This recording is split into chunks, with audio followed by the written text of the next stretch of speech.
Hey, Met fans, how you doing? Happy July 10th to you. Now you're probably saying to yourself, what's so special about July 10th? Well, are you a Met fan or aren't you a Met fan? A lot of stuff always happens in these summer months, and July 10th is no different. First, what we're going to do is celebrate those Mets who are celebrating birthdays today. Celebrating a birthday today, and God bless him, Larry Burright. He turns 84 years old today. Happy birthday, Larry. He wore number 6 with the Mets. He was a shortstop with the Mets, played a little bit of second base in 63. He played in 41 games, had 100 at-bats. And in 64, he only played in 3 games, 7 at-bats. And at that point, that was the end of his career, unfortunately. But he's a Met, and once always a Met in my book. And happy birthday to one of the great utility men in Met history, Bob Balor. Good old Bob. Wore number 4 with the Mets. How did we get Bob Balor? We got him from the Toronto Blue Jays in exchange for Roy Lee Jackson in the offseason in 1980. And Bob filled the bill. 81 the strike year, he played in 51 games, but 82 and 83, he saw significant playing time. Now, Bob could play everywhere. Shortstop, second base, third base, outfield, left field, center field, right field. He played it all. Primarily, he was a shortstop, second baseman. Spent a good chunk of time at third base, too. But in 82, he played 110 games. In 83, 118 games. All told, he batted .266 as a Met with 1 homer and 69 RBIs in 279 games. War number 4. But then the Mets traded him to the Los Angeles Dodgers with Carlos Diaz. Who remembers Carlos Diaz? And in exchange, we got this was a good deal for the Mets. We got Sid Fernandez. Who remembers that Sid was once property to Los Angeles Dodgers? Well, that's where we got Sid from.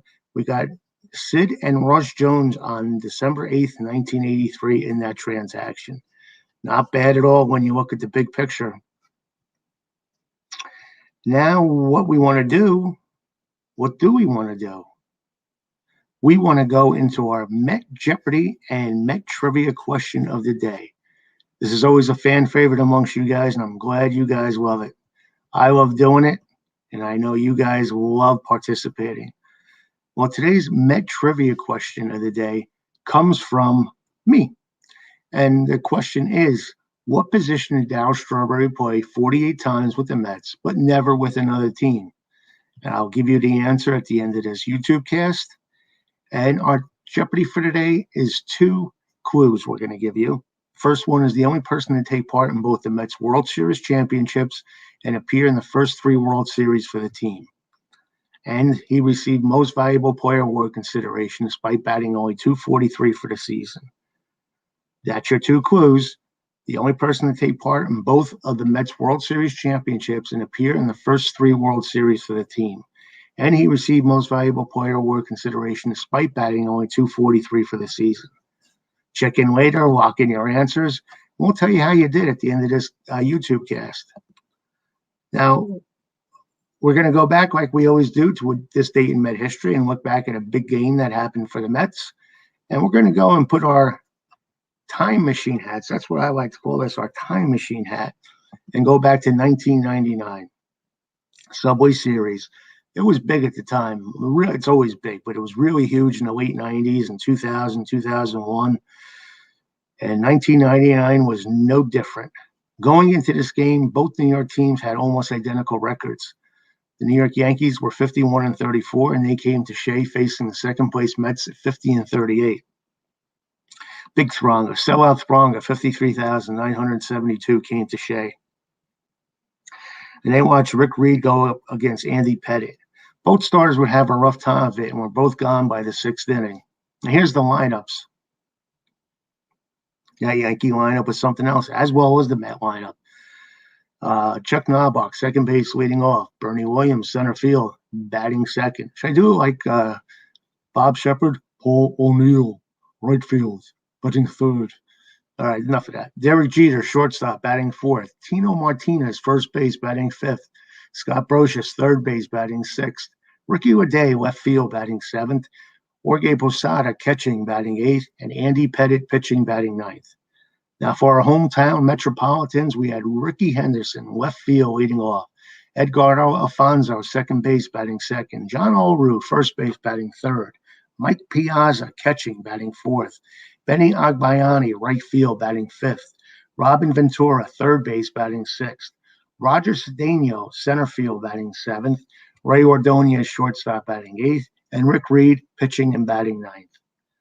Now, the Yankees got a first inning two-run homer from Paul O'Neill. Boy, was he a great player. What a gamer he was, and it made it 2-0.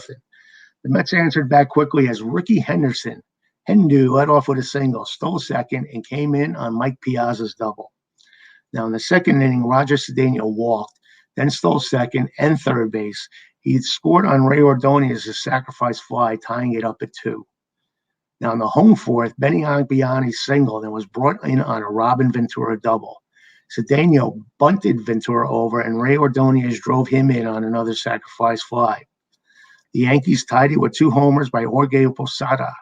They got 2 more runs off Mets relievers, Greg McMichael and Rigo Beltran, making it 6-4. Then the Mets made it exciting. Ricky Henderson, the 7th inning, doubled, and with 2 out, John Olerud walked. Mike Piazza, this is one of the reasons why his number's up in the rafters at Citi Field. He stepped in and hit a 3-run homer off Ramiro Mendoza, putting the Mets ahead 7-6. But Bobby Valentine's bullpen failed him as Dennis Cook gave up a 2-run homer to Posada, putting the Mets behind 8-7. Now, in the bottom of the ninth, Mario Rivera came on in to close it out, but that wouldn't happen today. Ricky Henderson got on base for the 5th time as he drew his second walk. He already had 3 hits on the day.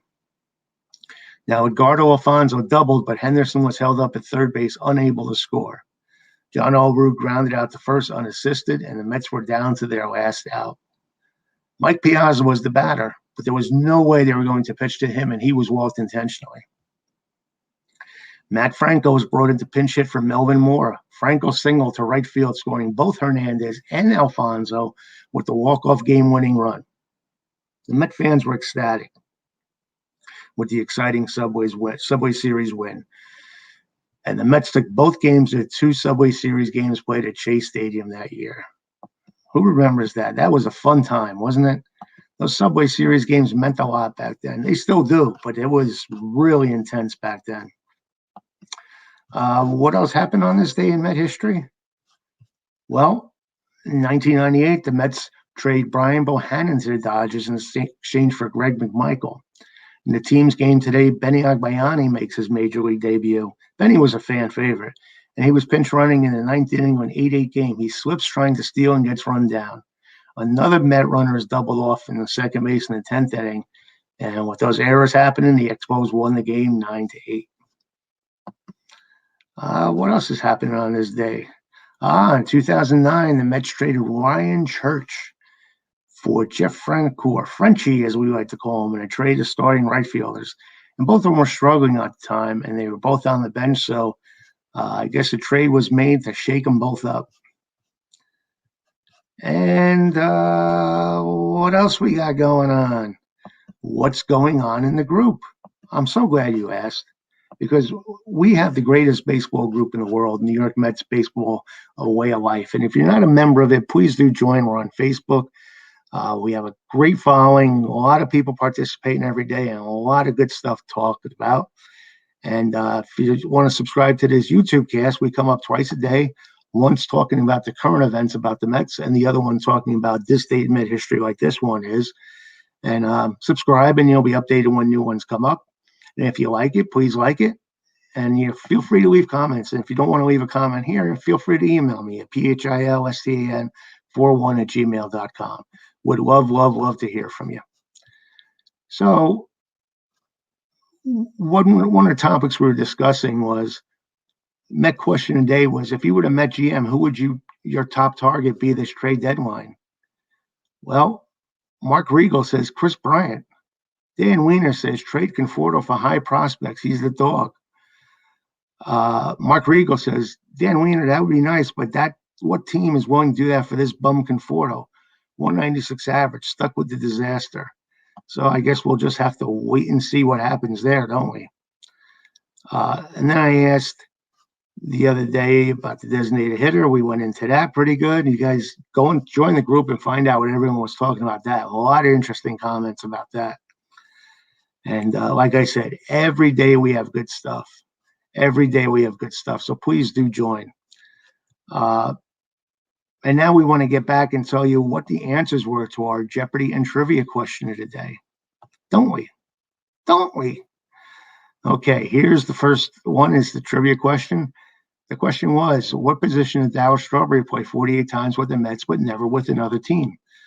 Well, the correct answer is center field. And congrats to one of our resident experts, Jason Lynch, on being the first to submit the correct answer. Then today's final Met Jeopardy was the only person to take part in both of the Mets World Series championships and appear in the first 3 World Series for the team. Received the most valuable player award consideration despite batting only .243 for the season. Who is it? Well, you know who rang in with the correct answer? You guessed it, Jason Lynch. He said, who is Bud Harrelson? Congrats to Jason on the clean sweep of both the trivia and Jeopardy. Jason is amazing. We love Jason in the group. And that's going to wrap it up for now. Don't forget, in a little bit, less than an hour, consider this almost like a pregame show because we got a double dip coming up with the Mets and the Pirates. Should be a good one. Stroman in game 1. And let's just keep rolling. It's a pure doubleheader, 7 innings only, but there's no split admission. That's a good thing. So once you park your butt in front of the couch, you're good to go. So hope you enjoyed the twin bill, and we'll be back tomorrow to talk about one YouTube cast, what's going on in the Mets currently, and another one tomorrow about this date in Met history. Again, thanks for all your support. Please subscribe, and we'll talk soon.